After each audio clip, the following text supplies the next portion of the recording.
Today I'm going to share with you how to generate real estate leads using Google Ads. It's been a while since I've made a Google Ads video, so here we are. This is the updated version. This is the updated interface, and I'm going to go from the very beginning all the way to the very end of creating a campaign. You're going to see all of the filters, all of the different applications that you need to have in place in order to have a successful campaign using Google Ads. So make sure to stay to the end because I have a very special bonus for you. Now, let's share the screen and let's get right to work. So here is my demo Google Ads account, so I can share with you absolutely everything without skipping a beat. Now, if you do not have a Google Ads account, understand that you do need to create one. I do have a video that shares with you how to create one, so make sure that you check it out. I'm gonna link it up here also down below so you can check it out. But it's important that you obviously have a Google Ads platform, a Google Ads account in order to launch your campaign. So today I want to share with you how to actually generate leads using Google Ads. So let's get to it. Actually, let me add something real quick that I forgot to do. There we go. So I am on the screen again. I'll try not to get in the way too much, but this way you see what's going on. All right, so Google Ads, let's go. Create a new campaign. Right off the bat, we're asked to select a goal. And you may be wondering, Jaime, what in the world is a goal? Well, a goal in Google's eyes is basically a motive. What are you trying to do here? Jaime, why are you here on Google Ads? What are you trying to do? Are you trying to get more sales? Are you trying to get leads? Are you trying to drive more traffic? This, that, or the other, right? So this is very common. Like, you can equate it to Facebook objective if you're used to launching Facebook ads. This is no different. Now, same thing that Facebook does with the objective, this is what happens here. So here, whenever you select a goal, it's going to basically give you some limitations on the back end, or it's going to give you some filters on the back end that the functionality is cut down, in other words. So that's why you can click through and you can see the different types of campaigns that you can launch right off the bat. So if you go to sales, you're going to notice that when you click leads, it's the exact same. So that is that's a little secret there, is there's really no difference. A lot of you may not have noticed that if you haven't run ads before, then of course you haven't noticed that, but just understand that. But when you click on website traffic, notice that discovery gets bumped down, you see? So leads from traffic, the smart campaigns is what disappears. So you see that right there? But anyway, branding consideration, you see different types of campaigns that you can run, which means that on the back end, there's different functionality. For our purposes, we're going to start with a clean slate. We're going to create a campaign without a goals guidance. This is the most liberating type of campaign that you can launch. This is the most customized type of campaign that you can launch. And this is what I like. This is why I prefer running this, because I won't have limitations on how I want to advertise on the back end. And you're going to notice something right here, video. A lot of you are trying to launch YouTube ads, and I see your questions. I see the messages like, where can I run YouTube ads? It's actually through the Google Ads platform that you launch your YouTube ads. So fun fact right there for you. We're not going to launch those types of ads today. We're going to stick with Google Ads, and we're going to go on search. Now, here's where we're going to pause for one quick second, and this is a great illustration. Reach customers interested in your product or service with text ads. So text ads is not the text, if you will. It's the actual written ads. So whenever somebody types in best real estate agent near me, or top real estate agent near me, or Dallas real estate agent, you want to be at the very top of Google. So that is search. This is where your ads are going to show up. Display is different. Displays across the millions and millions of websites that Google has access to. That's where you're going to go advertise. Now, we're not going to go through every single one of these. I do have another video that covers all of those in detail. For me today, I just want to get you from the beginning to the end as quickly as possible, but as cleanly as possible without distracting you. I want to cut through the noise so you see what's real and what's not. So we're going to go to search. So we're trying to rank #1 whenever some real estate agent in Dallas, as an example, right? So here we can select the results you want to get from this campaign. You can have people visit your website. You can have people call you. You can have app downloads. Fun fact here is we don't need to select any of these if we don't want, but the only thing that this is going to do, just so you understand, whenever you put in your website URL is on the back end, it's going to scrape your, or I shouldn't say scrape, it's going to look at your website and see what is this website about. So it's going to see all these common words. And then when we get to the keyword selection, it's actually going to give you some keyword suggestions. So I'm purposefully not going to include a website so you see exactly where that callback happens. And I'll make sure to call it out and make a point to do that. All right, so there is the little roadmap that we're going through. So notice we selected our goal. If you have run Facebook ads, then you know that that's the equivalent to the campaign objective. So now we're here in the campaign, and then we're going to select the ad groups, and then we're going to create the ads. We're going to review, which is basically not review, it's just confirm, and you're good to go. The best thing that I can tell you for naming your campaign is every single filter that you apply here, every single thing that you're going to do here, please call it out in your campaign name. Now you may be thinking, well, Jaime, why? The reason being is because whenever you launch your campaigns, you're not going to be able to get back to this screen. You're not going to be able to select, oh, I want it in this location. I want to do this languages. I want to target these audiences. It does not come back to you in this form. This is going to be the simplest ad that you're going to be able to launch, but it's also going to be the most complex one to try to get back to. So for those of you that have run Google ads in the past, you know exactly what I'm talking about. So just take my advice here. Please call out every type of filter that you're going to do here on the name. So you don't worry about the name right now, and you're going to see how I fill everything out. Then you're going to come back to the name, because again, once you leave this screen, it gets a little bit more difficult. You have to go through a few settings to get back to this particular, not to get back to the screen, but to make some adjustments along the way. All right, networks. We do not care about the network. So search network, this means outside of Google search. So we're not going to worry about that. We only want to be on the search network. I'm sorry, on the search website, which is Google. All right, so just so you see the different settings that we have going on, you can select when you want your ads to start and when you want them to stop. Campaign URL options, we're not going to mess with that today. Dynamic search ads, those are super cool, but we're not going to mess with those today. And then you can select when you want your ads to show up within that schedule. So you can say between a certain day, Tuesdays, you want them to run from 1 to whatever you want to put there. You can absolutely do that. So I'm going to X out of that. We're not gonna restrict them. All right, so then here, this is very important. You need to select locations. Now, I get this question all the time. Well, can you run relocation ads? Yes, you absolutely can, and this is one of the most effective ways for you to do that. So you identify where it is that your traffic is coming from, or where your buyers are coming from, and run ads there, incentivizing or giving the benefits to why they need to move to the area that you're advertising and that you actually work. So a lot of Californians are coming to Texas. So if I was going to do this, I would go to California and identify which cities most folks are coming from, and then just run ads specifically to us. But to get a little bit more targeted, so we're not going to go across the countries or territories. We're going to go to enter a location. We can go to the advanced search, and we can actually drop a pin where we want to advertise. So let's just say we want to run ads only in Dallas. So you can select a radius. So you can go on a radius, and then you can put Dallas if you want. Right there, and there it is. Now you can also go to pin mode, and there's that. Right? So you can target it. Boom. If I only want to run those ads, and I'm going to leave it just so you see kind of what to do. You can absolutely do that. You can remove it. You can do another pin. Let's just say down here for some reason, and target. Awesome. All right. So that's how you do it. And you can go by locations. You can even add a bunch of addresses by bulk. Now it's a bit more advanced. We're not going to get into that today, but you can add a bunch of addresses and advertise to those particular addresses. It's pretty cool. All right, so there we go.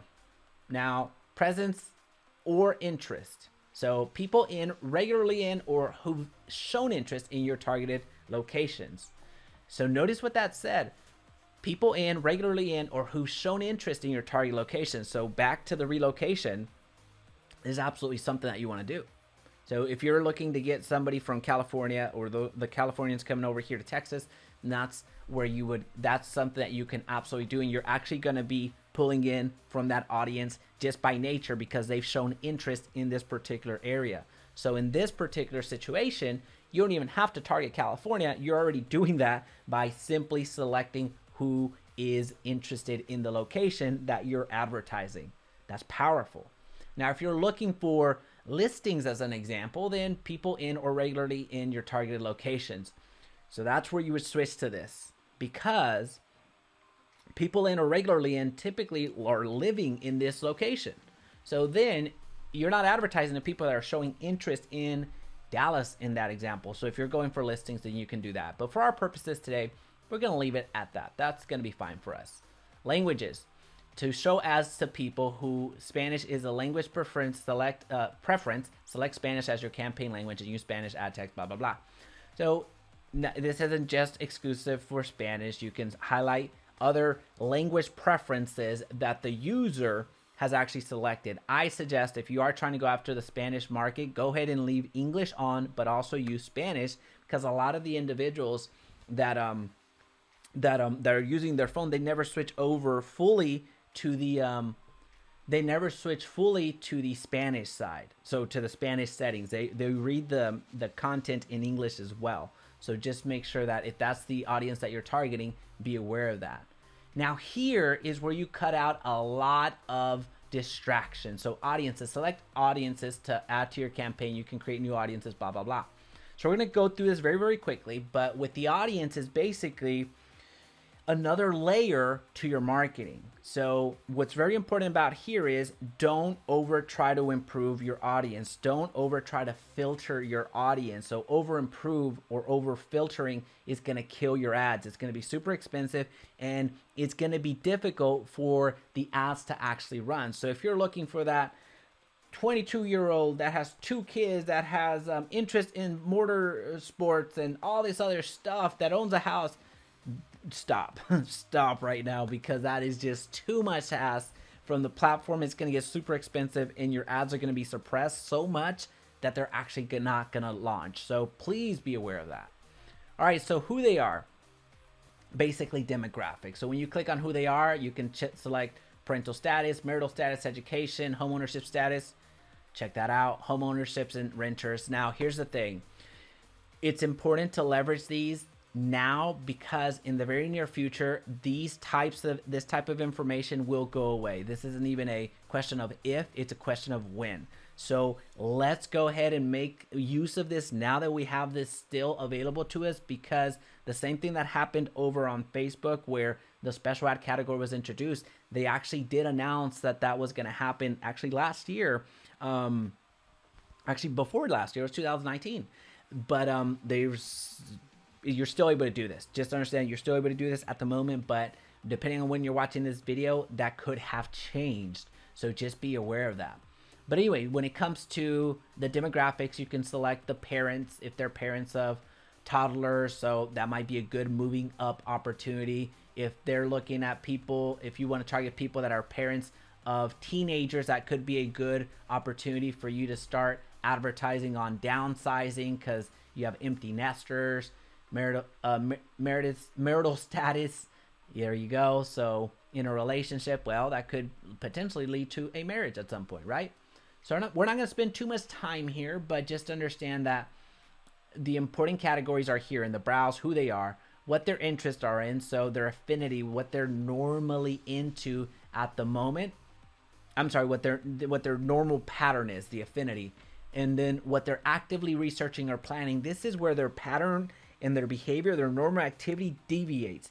As an example, if I got into cycling like I did last year, where I bought a way too expensive bike that I ever thought I would be buying, well, I started breaking my habit. I had never searched bicycles in the past, but then all of a sudden you saw me going to different bicycle websites, going to blogs, going to different YouTube videos, going to different websites that sold bicycles and the high-end kind. So that was me breaking my pattern. That was me being in market to purchase a bike. So then what they're actively researching or planning, this is how you capture them. Now, what's important here, and I'll stop for a quick second, is the real estate section, you see that all these categories, you can go down to residential, you can go down to for sale, you can go down to houses for sale, you can go down for new homes. So check how specific you can get. You would need to unselect this in order to get only these people that are interested in new homes. Now this is awesome. However, one word of caution, it kind of goes back to something I mentioned. Do not over try to improve everything. Notice that you just selected a geography up here, right? So we selected 20 miles in Dallas, but now we added people that are in pattern to buy new houses and only new houses. We're going to see that you have the abilities to include keywords. You have the ability to exclude other people. Avoid doing all of that. Avoid over improving, because again, it goes back to, if you add that only people in this geography of 20-mile radius, only people that are looking to actively buy a new home, only people that are parents, only people that have searched for how to buy a house in Dallas. If you get so myopic, there's not going to be an audience to serve for. There's not going to be an audience to serve ads to. You're looking for a unicorn that does not exist. So just make sure that you do not over improve it. At the same time, I want you to split test all of what you're seeing here in its own respective way. Now this will have enough volume generally if you have a large enough audience. So this alone is actually a good enough filter to just let it run. So just giving you a little pro tip right there. Don't want to show you all the tools and like, hey, well, Jaime, you didn't give me anything actionable. This is actionable right here. Don't think that I stumbled upon this. This is by design. So just make sure that you're picking up the cues that I'm leaving down. How they have interacted with your business. So you have the ability to remarket. Once you start spending enough ad spend on Google, then you will have the ability to use retargeting. But it's important that you start now by injecting your Google tag on all of your websites. Again, it's a little bit more than what we need to get into today, but just understand that. And combining audiences is basically combining several elements up here to where you're creating your own custom audience that you feel is gonna take action on your business. So it'll combine demographics to people that are in market. It'll combine affinity with anything. So it's basically a combination, a hodgepodge of a custom audience for you. All right, so don't worry about targeting, just worry about observation. The budget, oh, here's the question that comes all the time. It's just, oh, I just get this question so much. Well, how much should I spend on Google Ads? So we're talking about real estate specific, right? So we're talking about real estate advertising. The correct answer is as much budget as you have. That's awesome. Great. That's awesome. But that's not going to be enough for you. That doesn't answer your question. You may be, and so what I say is, if you're going to run Google Ads, give yourself $500 for every single month for 3 months consecutively. Give this a quarter, so a quarter of a year, which is 3 months. Give it $1,500 and start split testing and really be intentional with your metrics. $500 is the minimum. I'm just saying the absolute minimum, but have a strategy into it. Don't just say, well, Jaime said 500, so I'm just going to put 500 here and let's see what happens. No, be active with your spending. Advertising, as my good friend James, the Zillow Killer, says, advertising is a luxury. So make sure that you're aware how this happens. So for our purposes today, since I'm not going to launch that, I'm just going to say $50. All right. Bidding.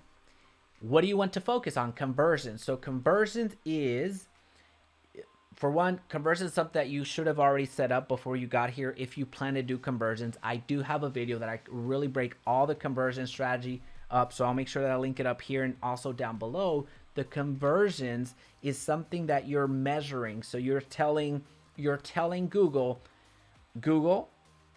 I'm going to send traffic to this page right here. This is awesome. I'm sending so many people to my sales page, and I'm going to say why I'm the best real estate agent ever. Or I'm going to offer them a list of homes. I'm going to offer them a calculator, a moving calculator. I'm going to offer them a refinancing calculator. I'm going to offer them something, period, point blank. All right, Google, you got that? I'm going to send all this traffic here. But check this out, Google. As soon as they get here on my thank you page, because they gave me their contact information over here, as soon as they get to this page right here, I consider that a conversion, because the only way that You hear me, Google? The only way, Google, that they can see this page right here is because they gave me their contact information. So again, I go very in depth over in another video, so make sure you check that out. How you actually set up a conversion. If you were to leave this on right now, it will say, great, thank you, Jaime, for launching this campaign with Google. Come back again. Well, what's gonna happen is tomorrow, or however long it will take for the ads to get approved, it varies. Sometimes they get approved same day, sometimes they take several days. It's just, this is actually manually being reviewed, so believe that or not, you're going to be able to launch the campaign right now. However, the issue becomes tomorrow, once it gets approved, your ad is actually not going to launch, because it's going to say, I believe something to the effect of, the ad is suppressed because there's no conversion or something like that. Well, you need a conversion set up in order to run this campaign. So you can launch this, you can try to launch this campaign, and it'll even say successful. But if you've never set up a conversion, Google's confused, like, well, where's your conversion? I don't know. It's something that happens. So make sure that you set up a conversion. With that being said, since I think I have a few set up here, but just to not confuse the since this is a demo account, just to not confuse the issue, I'm gonna select clicks. Although I personally would optimize for conversions, I just want you to see this in action. Alrighty, and then when you actually go over here to show more settings, you can actually see the conversions that have been set up. So if you've set up ENI, so you can actually use the conversion actions from this campaign, select campaign. So yeah, I set up a few here as a test. So you can select the conversions that you set up already. Ad rotation, preferred best performing ad. Don't move it from that. Please don't move it from that. And then site link extensions, call out extensions, call extensions. Site link extensions is basically another hyperlink. Important thing here is you cannot use the same hyperlink in multiple links. So make sure that you have different hyperlinks to go off of.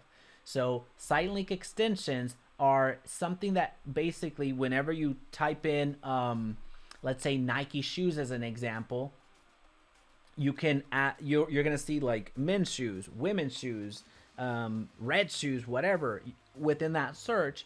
So those are site link extensions. So those are another opportunity to go directly to that, right? So if you type in, let's just say Panda Express, it's going to say menu, it's going to say locations, it's going to say X, Y, and Z in that search. So those are site link extensions. Call out extensions is just an emphasis on something that you want to share with the audience, that it's not clickable, but it's top shoe, best shoe, brown shoes, I don't know.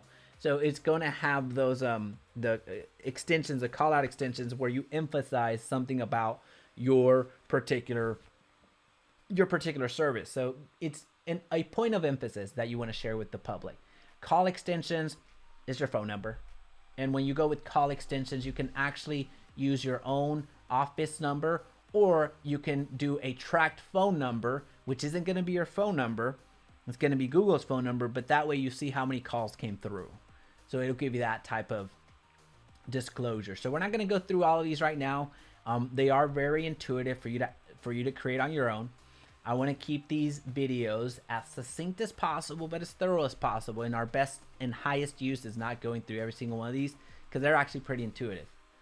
Oops, sorry. Let me go back to this because I didn't select one.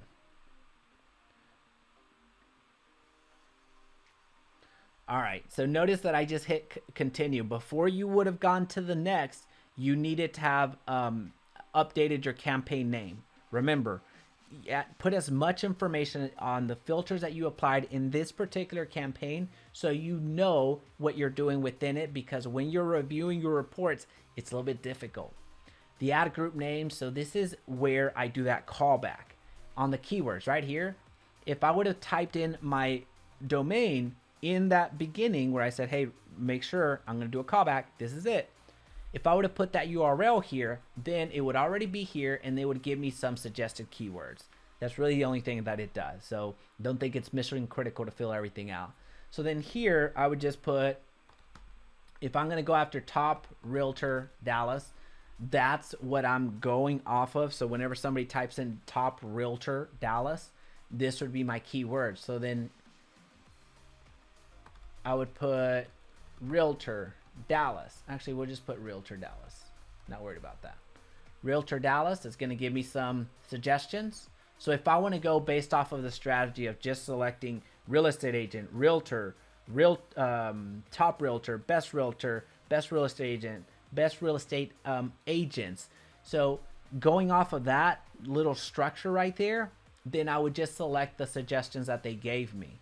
But if I'm not going to go, it's basically off of the ad group. It just gives you a good, it's for you to split test. It's for you to identify what keywords you're actually targeting here. So for our purposes today, I would just put, let's see, I'll delete that. I'll delete that. Let's just delete a bunch of them. Let's just leave these right here. All right.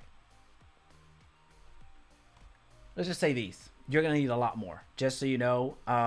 When it comes to keywords, especially the ones that if you're already targeting so little, because remember, we left it with new homes and only new homes. I actually, it's going to sound weird, but I actually would even targeting keywords. If I have that type of filter already selected, it's already so small. I don't want to risk it and add some additional keywords that are going to keep the ad from running. Take this from me, the pro tip right there. There's another one right there. Don't over improve, over filter, like I keep saying. And then when it comes to I left these here just so you see the differences.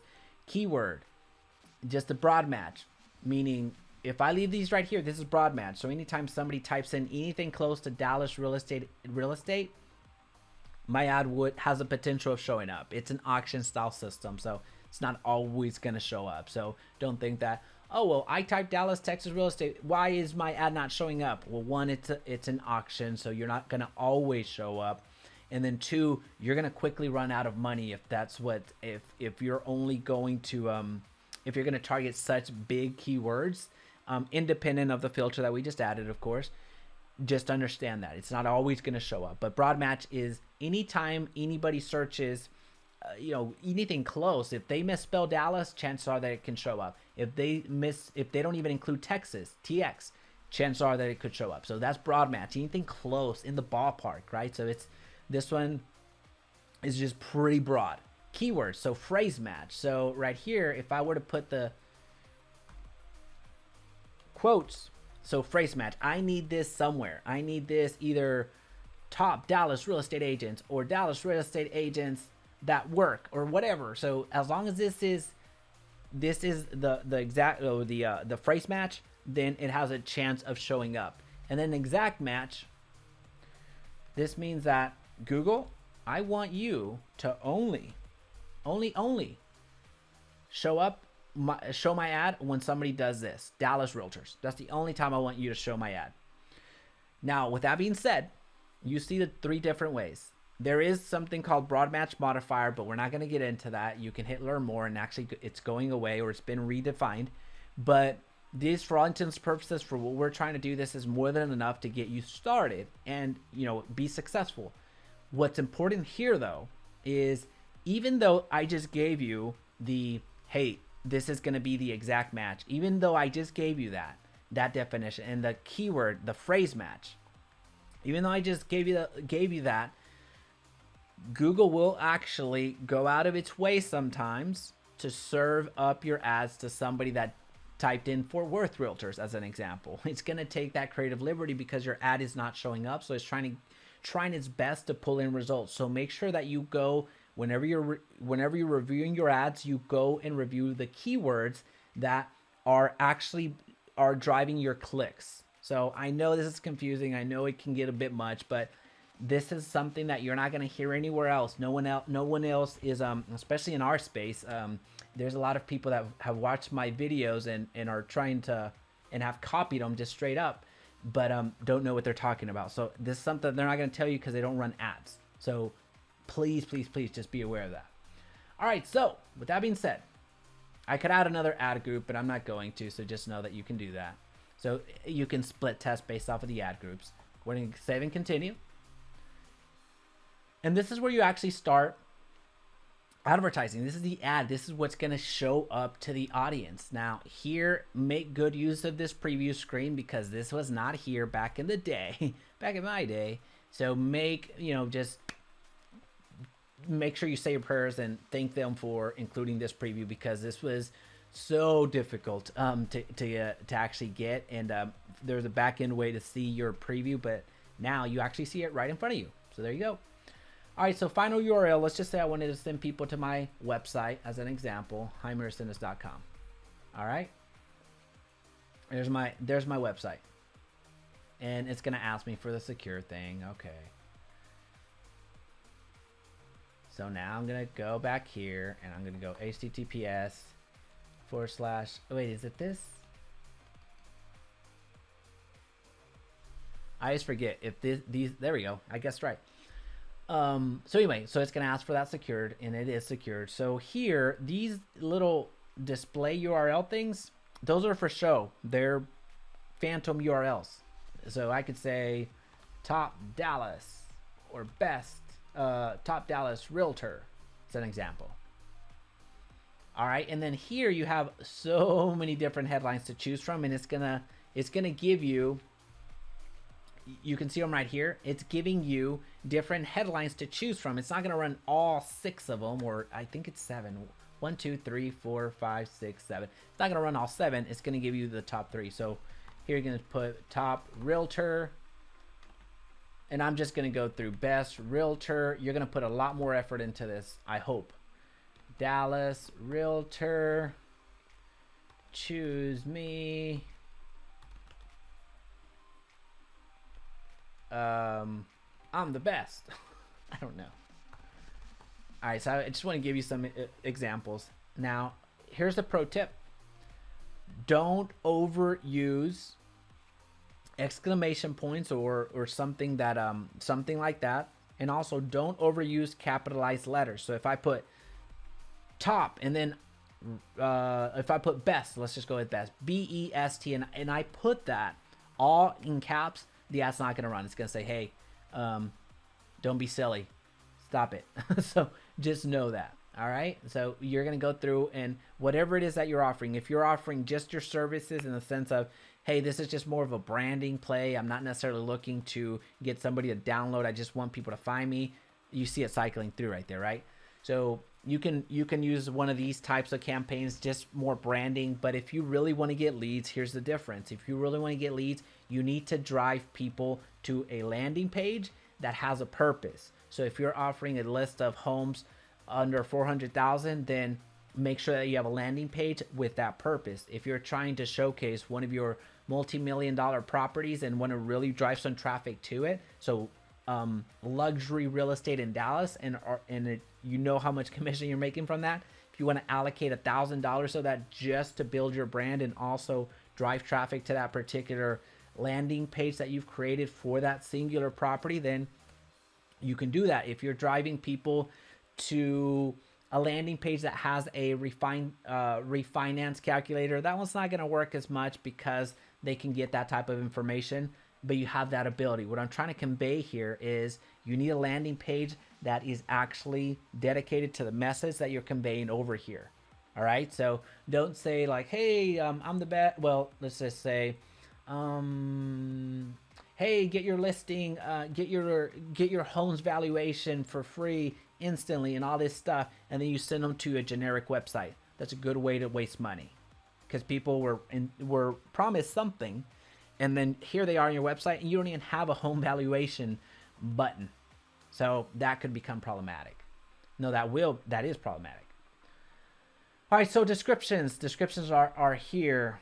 Let's go Dallas real estate. I like to use caps on just the first word or just the first letter of the word. I like to use caps on the descriptions. Dallas real estate agent that works for you. Trusted everywhere. I'm just being silly with these. Anyway, and then with URL options, you're not going to mess with these, but this is basically tracking. If you have a tracking software, then that'll help you out there, but don't overcomplicate it. So this gives you some ideas, which are actually sometimes pretty good. So if you click here, you see some different ideas on how to include what you're trying to measure for. Since I was being silly, I don't expect these to be a good ranking, but then all you have to do now is when you go to save and continue, it's going to write it up right there. And then on the review, so you see if everything is right. If there's some concerns, it's going to say, well, actually, you can fix it right now, even though there's nothing. And then you can hit publish, and you've launched a Google ad. What's very important here is that you allocate a decent enough budget. We've already talked about that, but also with your ad, be very purposeful, where whatever it is that you're advertising over here, it's congruent with where you're sending the traffic.